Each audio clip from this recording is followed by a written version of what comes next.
What was that 4 months with Prince? Prince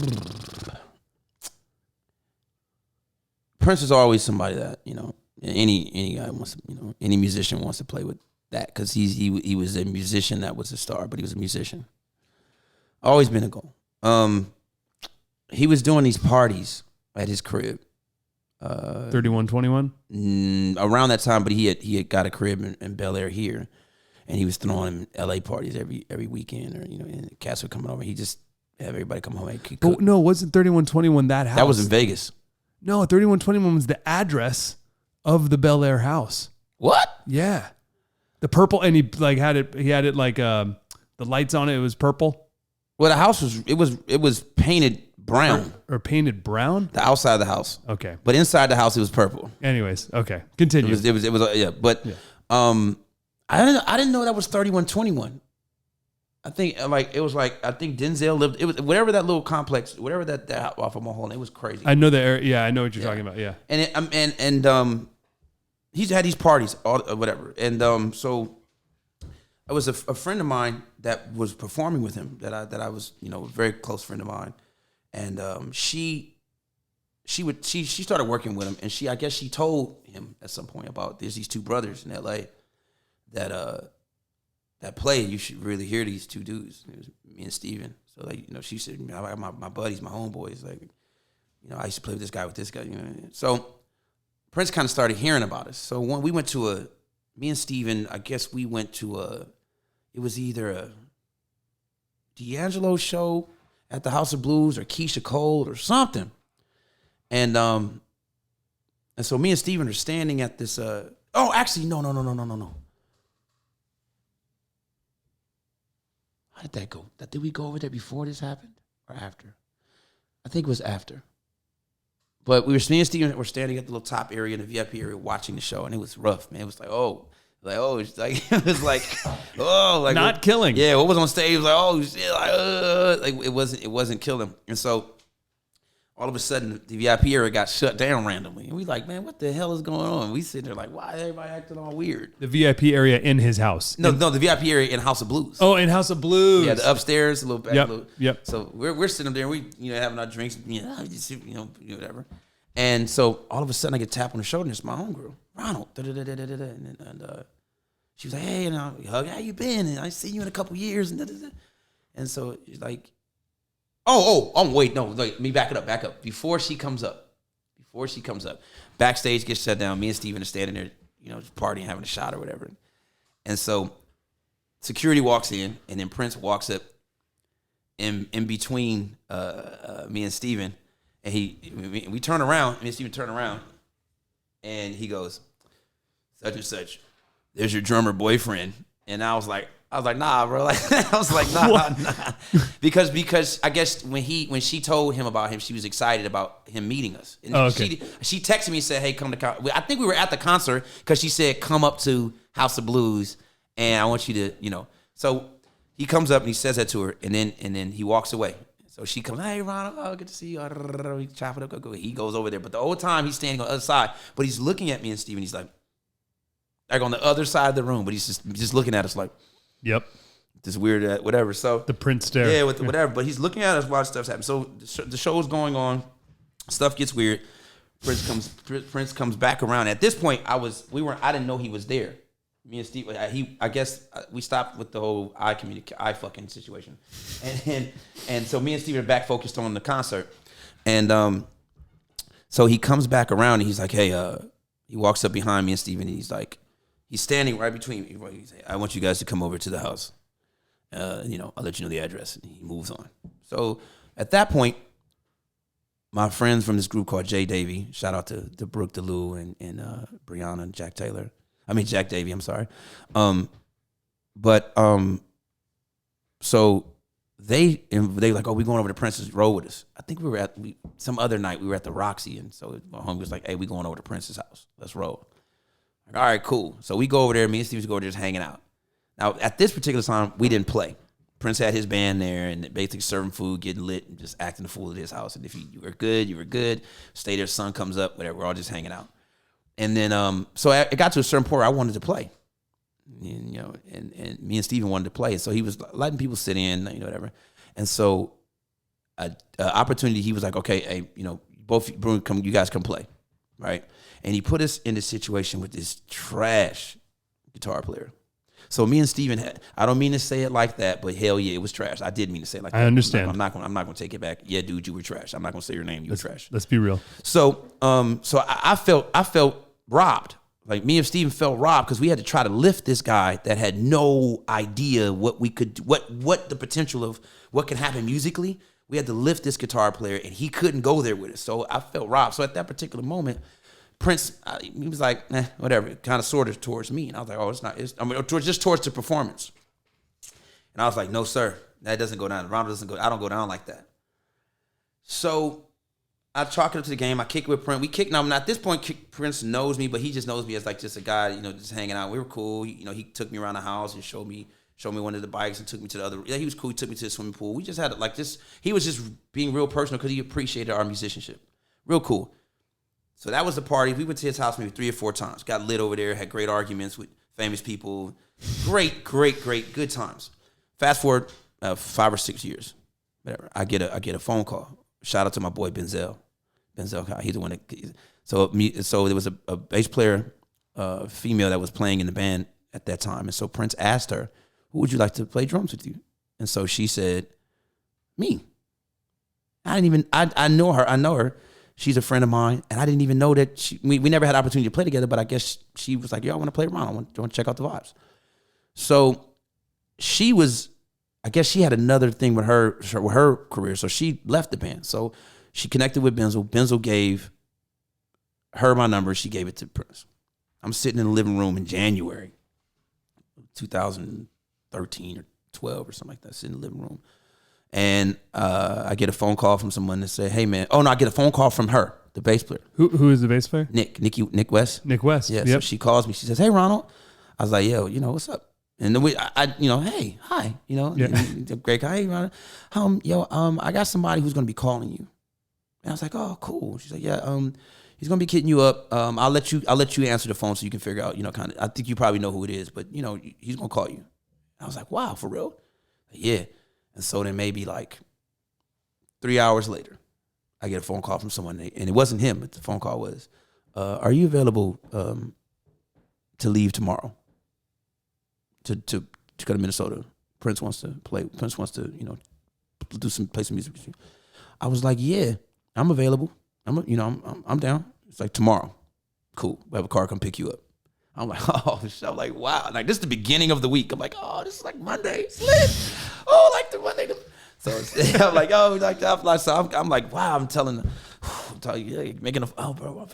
So I get on a plane on Tuesday morning, and first class was beautiful. Limo comes, picks me up from my crib, drives me to the airport.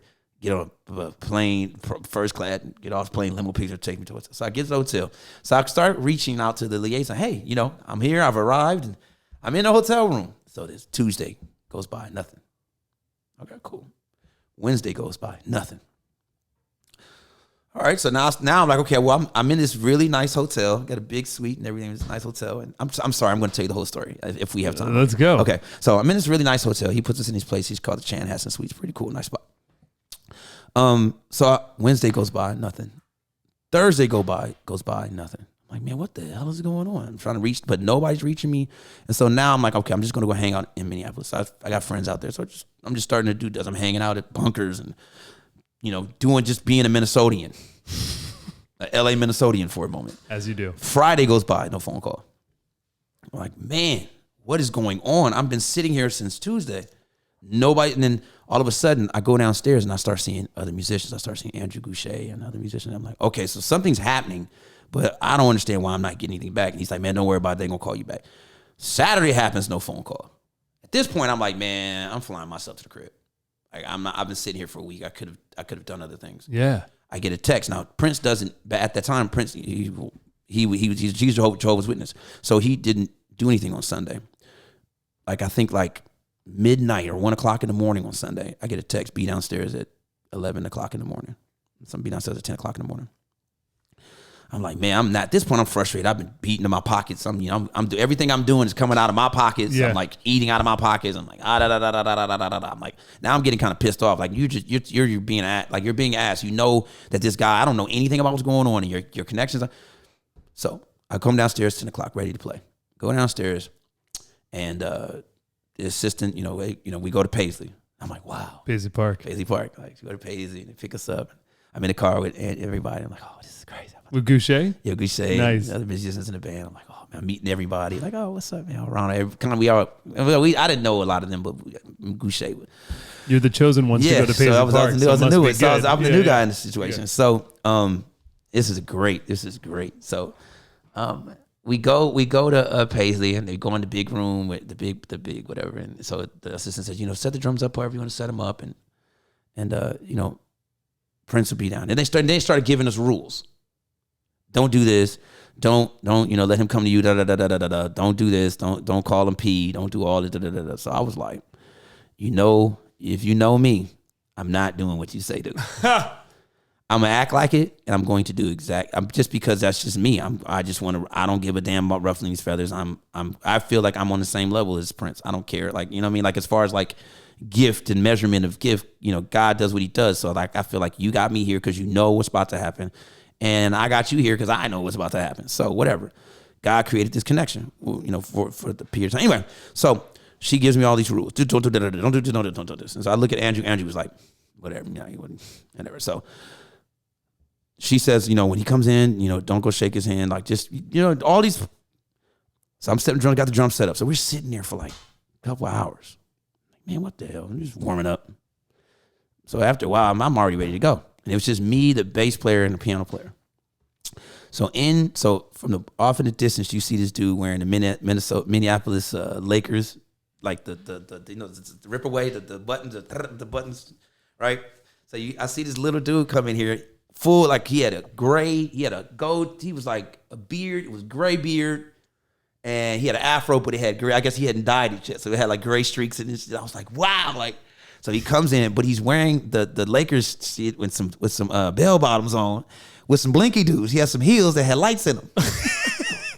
So he's walking towards the stage, way off in the distance. So we're sitting like, I'm like, wow, I like this. There's P, like, So everything she told me to do, don't call him P, don't shake his hand, like, let him come, don't do all that. As soon as he got close to the stage, my ass went right up to him. What's up, P? He took the handshake. Yeah. And I pulled him in for a hug. Man, good to see you again. And he did not act shocked. Nice. He was like, hey, how you doing? And he's like, how you doing, RBJ? Nice. He was the first guy to call me RBJ. RBJ, no way. How you doing, RBJ? It's good to see you. You been good? It's like, yeah, I've been good. But I don't think he didn't really, because of other performance, I didn't play well. It wasn't great. So I think he just thought like he had heard that I was supposed to be this great whatever, but it was like that performance, me and my brother were kind of stuck. We were stuck. I couldn't play child. It was like we were just in this limbo the whole 6 or 7 minutes, 8 minutes we're playing. So he didn't know the level. He thought I was maybe like just an R&B drummer or gospel drummer or whatever. He thought I was just on that. So he tried to, we talked, he started, hey, we're just going, it's just that. How's your brother? Hey, man, he's good. He said, you guys are the good brothers. He wouldn't call us the Bruner brothers, because at the time we were calling each other Bruner because we had a record we were doing in 2008, and we started doing shows called the Bruner brothers. It was me and Steven. That was when I actually did my first album trying. It was 2008. Anyway, so he started calling us the Good Brothers, and me and Steve was like, man, we ain't the Good Brothers, we Bruner. Like, I don't know what the hell the Good Brothers are. So we're hanging. So now we're starting to be social with Prince. Everything's going cool. We're social, and so Prince comes up on stage. He sees everybody's warmed up, and Prince, when he's on stage with fellow musicians, he likes to I'll speed it up. He likes to let you know that like he's one of you when he's in that energy. When he's being a musician, he's not being the dude jumping around stage and doing splits off of pianos and he's not doing all that. He knows how to switch into the role of being a musician in the band. Like he knows how to turn that on where it's not about the star, it's about how collectively he can do. So he turns into that guy. The Gemini turns into that guy. Now he's a buddy with us. Now we're on stage and we're like in the garage and like we're about to start working on our new show for this thing we're doing on Friday for the high school. It's like talent. It's like that. Nice. So then he gets in the mic. He says, RBJ, do you know Stratus? And I looked at him and I was like, are you sure? And now Stratus is Billy Cobham's. Yeah, of course. So you're telling this Billy Cobham kid phenomenon. You want me to go off? You want me to play? Are you? And I said to him, "Are you sure? Yeah. Are you sure, Prince? If he was alive, he remember." I said, "Are you sure? You sure?" He was like, "What do you mean? Am I sure?" I said, "Are you sure?" So he looked at me. He was like, "Okay." Now, mind you, he doesn't know that I can do that. He just thinks I'm this guy. Right. Man, we start the tune and we play the tune. I play very nicely. I don't play anything, any frills. Just give it a good feel. Feel good. Playing a groove. Just groove it.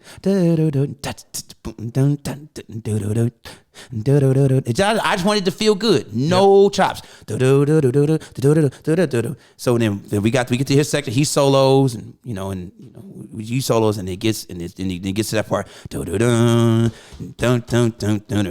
And I looked at him and I was like. And I proceeded to beat the dog shit. I was knocking down cymbals, stands. The drum set was crumbling. I was beating them drums so hard. I mean, it was like, God, I was, and then we got to the end, and then I had the double kick pedal. It was all the problem then, because it was like, and this was going, so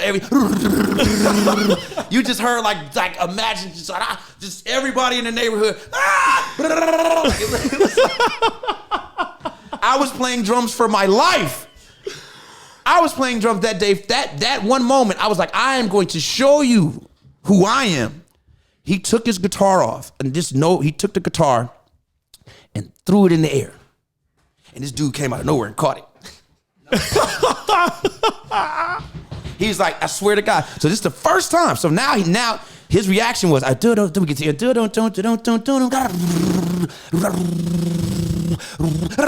all that, right? So he takes guitar and he's like, oh my God. He goes, whew. He throws the guitar and this dude comes out, catches it. He goes, I'll see you tomorrow, RBJ.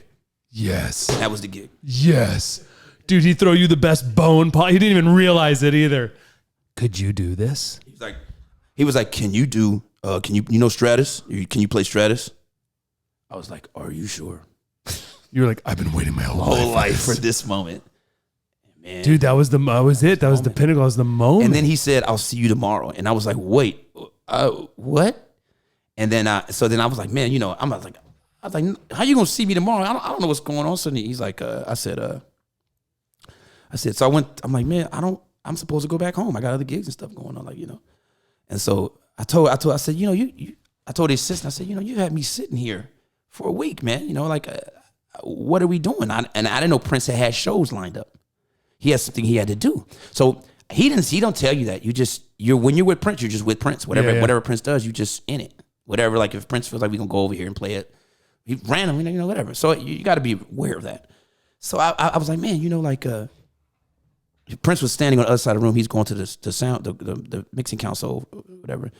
And so the assistant came up. So Prince was standing. He came back to the stage, and so Prince heard me. I was like, man, this is crazy. Like I wasn't mad. But I was upset that I had never been put in a situation where I was kind of like taken advantage of. Like you're just sitting there like a stupid, like just waiting to find out what. So I kind of got a little funny. Like I was like, man, this is weird. You felt a little disrespected. Yeah, I felt a little disrespected. Yeah. So Prince walks up and he goes. So he hears me talking to his assistant. He walks up and he goes. He said, so he's listening to me. I'm like, man, P. I'm like, so I start directing it at him. Hey, P, I know you're super busy, and I'm so humbled and appreciative of this opportunity, and I will be here for you. But man, this has been weird. He's like, give me your account number.